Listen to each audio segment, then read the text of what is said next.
అందరికీ నమస్కారం. ఈరోజు హుజురాబాద్ ఎమ్మెల్యే పాడి కౌశిక్ రెడ్డి గారు స్పీకర్ గారికి ఫిర్యాదు చేసిన తర్వాత ఏర్పాటు చేసిన విలేకరుల సమావేశంలో మాట్లాడుతూ కొంతవరకు హాస్యాన్ని పండించారు. కొన్ని సినిమా డైలాగులు కొడుతూ సింహం అంట 4 అడుగులు వెనక్కేసిందంట. అసలు సింహం ఎవరు? నువ్వు ఒక సింహమే, గుర్తుపెట్టుకో. ఇప్పుడున్న బీఆర్ఎస్ పార్టీలో ఒక్క సింహం ఉందేమో, కానీ మా కాంగ్రెస్ పార్టీ అలాంటి సింహాలు ఎన్నో ఉన్నాయి. ఒకప్పుడు మీరు కూడా సింహం పిల్లే, కానీ దారి తప్పి బీఆర్ఎస్లోకి వెళ్ళి పిల్ల అయిపోయారు. మీరు ఒకప్పుడు సింహమే, గుర్తుపెట్టుకోండి. ఏంటి, కాంగ్రెస్లో చేరిన దానం నాగేందర్ గారి పైన 3 నెలల్లో చర్యలు తీసుకొని డిస్క్వాలిఫై చేయాలా? ఒక్కసారి గుర్తు తెచ్చుకోండి చరిత్ర. 2014లో మీ టీడీపీ నుండి ఎంతమంది ఎమ్మెల్యేలను జాయిన్ చేసుకోలేదు? 2018లో కాంగ్రెస్ నుండి గెలిచిన ఎమ్మెల్యేలను మీరు ఎంతమందిని పార్టీ ఫిరాయింపులకు ప్రోత్సహించలేదు? ఆ రోజు మీరు చేస్తే సంసారం, ఈరోజు పక్కోడు చేస్తే వ్యభిచారం.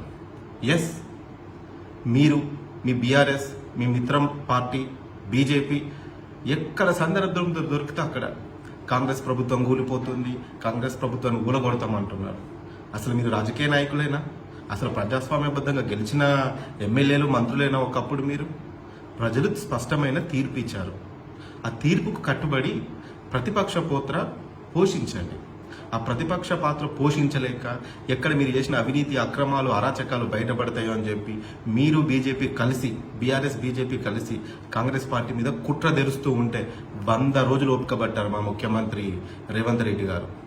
ఎస్, నిన్నే గేట్లు ఓపెన్ చేశారు. ఆ ప్రవాహం నిన్నే మొదలైంది.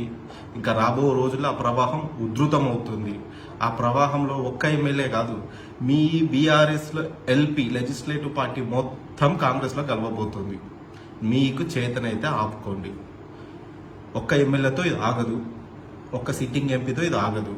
మీరెన్ని కుప్పిగంతులు వేసినా మీరు మీ మిత్ర పార్టీ బీజేపీ రాబో పార్లమెంట్ ఎన్నికల్లో మీ బీఆర్ఎస్ పార్టీ గెలుచుకునే స్థానాలు 0.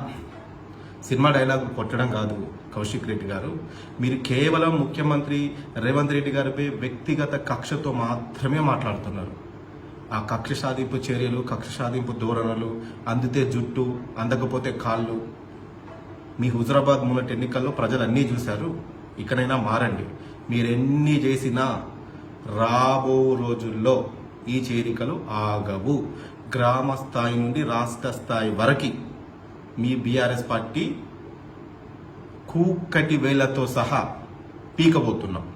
మీకు చేతనైతే ఆపుకోండి. ప్రజలు స్పష్టమైన తీర్పు ఇచ్చారు. ఆ తీర్పుకు లోబడే మా గౌరవ ముఖ్యమంత్రి రేవంత్ రెడ్డి గారు ప్రజాపాలన చేస్తున్నారు. 100 రోజుల ప్రజాపాలనపై మెజారిటీ 99% మంది ప్రజలు సంతోషంగా ఉన్నారు. ఆ 1% మీరు, మీ పార్టీ నాయకులు. ఇక్కడైనా మారండి కౌశిక్ రెడ్డి గారు. గౌరవ ముఖ్యమంత్రి గారిపై వ్యక్తిగత కక్షలకు చేసి మీరు చులకనగా ఆకండి. ఇట్లు మీ మిత్రుడు డాక్టర్ పోతిరెడ్డి రాజశేఖర్ రెడ్డి.